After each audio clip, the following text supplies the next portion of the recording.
My name is Carol, born in Jamestown, New York. I have two sisters and a brother. My two sisters were older, and my brother's 10 years younger than I am. I had a wonderful childhood. We were outside the city, so we could enjoy barbecues, and when we raised chickens, we had a lot of family, so we had many visitors. I had wonderful parents. We're all Christian people. We were from a Swedish family. We kind of followed the customs that they have. A lot of scrubbing and cleaning and cooking. When I got out of high school, I had been corresponding with a sailor, David. A friend of mine in high school, her fiance, went into the Navy and met this boy, and he said he'd like to have a girl to write to. So I wrote to him for a year before I met him, before I saw him. Went to Baltimore to meet him with chaperones. We were married. We got to know each other very fast. No, I went to work in there in Baltimore at one of the war workers. They were putting out airplanes, and I worked there. He was a radio operator on the planes. He was in for 7 years. I went home a year or so later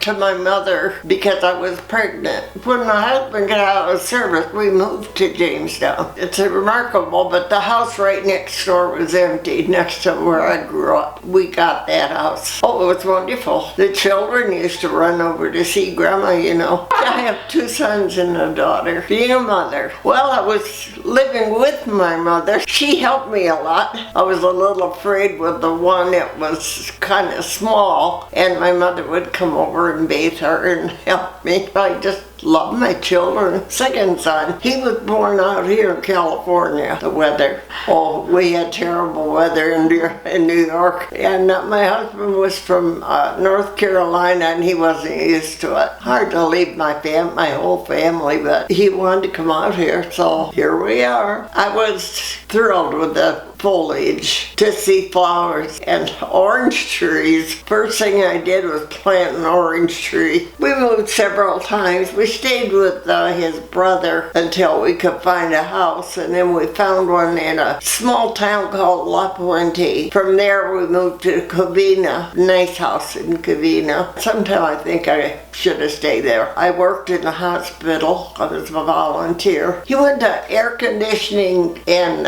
refrigeration school. He worked for Sears 33 years. While he was gone, I used to do clerical work for a couple different companies. Then when he came home and he got a job, I didn't work. I was a housewife. Julia, I call her Julie, and David and Ronald, they're all here. And their children are here, and their children's children are here. I have great-grandchildren. My oldest son had 3 sons, and they've got 4 each. And then my daughter has, let's see, she's got 2 girls and 1 son. And they're all married. Oh, Ron, he's got 2 girls and 2 boys. He's the youngest, so they're not all married. We celebrated our 66th anniversary. We went out for dinner, and he was in a wheelchair because he was not doing well, and that was it, 66. I guess because I always depended on him for everything. He was always there when I needed him.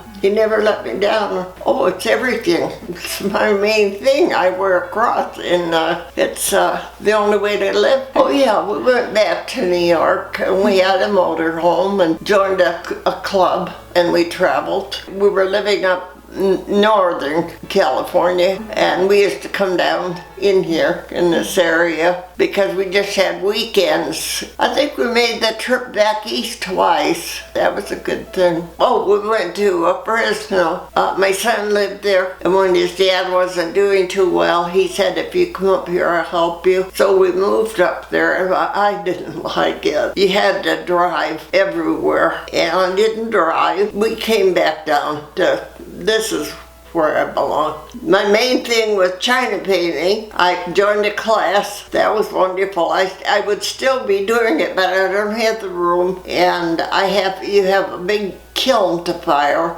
And my son's got that in his garage. And one day I did something different. I was working in it was the Bargain Box, it was called. It was a secondhand store for the hospital. And a bowling pin came in. I bought it and took it home, and they said, what are you going to do with that, And I said, well, I'll tell you when I come back with it. So I made a Santa Claus, and it turned out real good, and Dave made a bottom to hold it straight, And they're like, they would hold the doors open. I made Santa Clauses, but then I went into everything. I started making farmers, animals, and dancing girls. I went crazy with that. Oh, yeah, that was fun, and nobody else did it. I had a big bench out front of the house, and we'd line them up, and people would stop and buy them. I knit. I got a pattern for winter caps, just caps. I did them for years for the hospital, and then I started doing them for whoever needed them. As long as I couldn't do China painting anymore, I went to acrylic painting, and I did wooden things. It wasn't nearly the satisfaction, because if I could turn out China, the acrylic